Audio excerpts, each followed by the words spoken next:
Assalamualaikum warahmatullahi wabarakatuh. Perkenalkan, nama saya Aldrian Bahtiarsani dengan NIM 204632220 TK 51212 dari program studi Teknik Biomedis. Di sini akan mempresentasikan tugas ujian akhir semester dari Biocybernetika dengan judul Prediksi Parasit Malaria dalam Sel Darah menggunakan Convolutional Neural Network.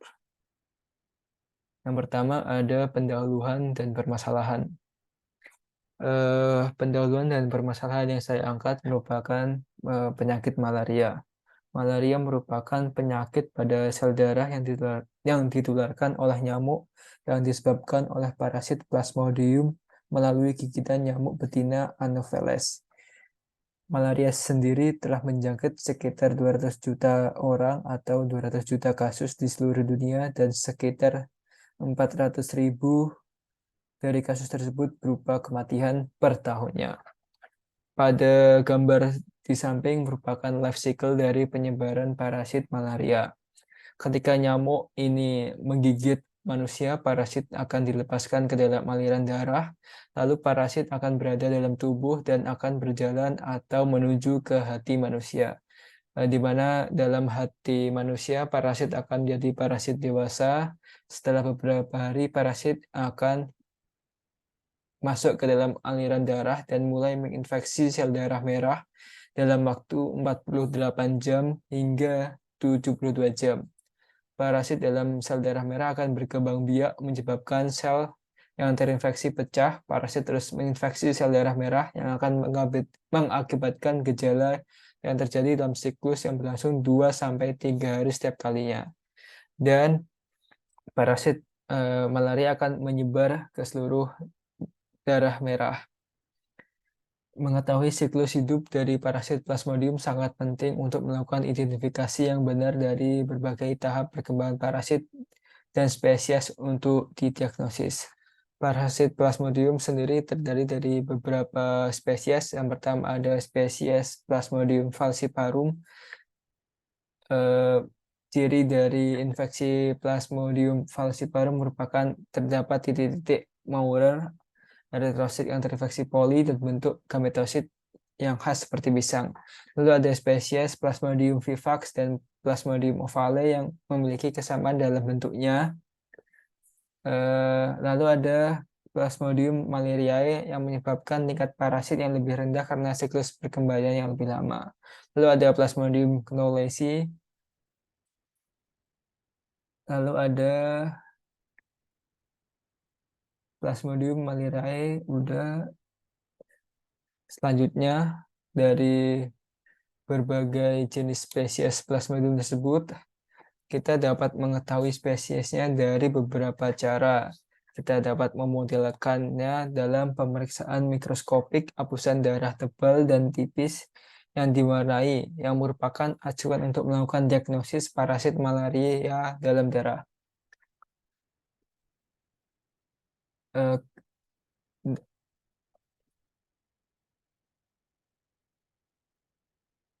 Darah pasien yang terkena malaria atau yang terindikasi terkena malaria akan diambil sampelnya dan ditaruh pada sebuah kaca. Kaca tersebut akan menjadi tempat untuk darah diambil citranya. Darah yang ditaruh pada kaca tersebut akan menjadi apusan darah tipis yang akan diambil citranya pada mikroskop. Setelah citra terdapat, darah pada kaca tersebut akan teridentifikasi menjadi dua, yakni apusan darah yang terinfeksi dan apusan darah yang tidak terinfeksi. Lalu sebelumnya itu untuk mengetahui bagaimana spesies Plasmodium tersebut, kita memulai beberapa tahap atau kita dapat memodelkan tahapnya. Yang pertama, ketika pasien tersuspeksi atau terindikasi terkena malaria, akan kita mendapatkan eksaminasi dari apusan darah tipisnya. ketika kita mengeksaminasi hapusan dari tipisnya akan mendapatkan hasil positif dan negatif. Ketika negatif maka tidak akan dilanjut. Ketika positif kita akan mendapatkan Plasmodium spesiesnya.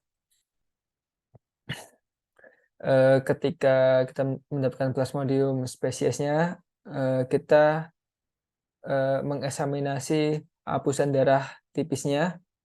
Ketika positif, maka kita dapat mengetahui jenis spesies secara spesifik. Ketika negatif, maka spesies tersebut dikatakan Plasmodium saja.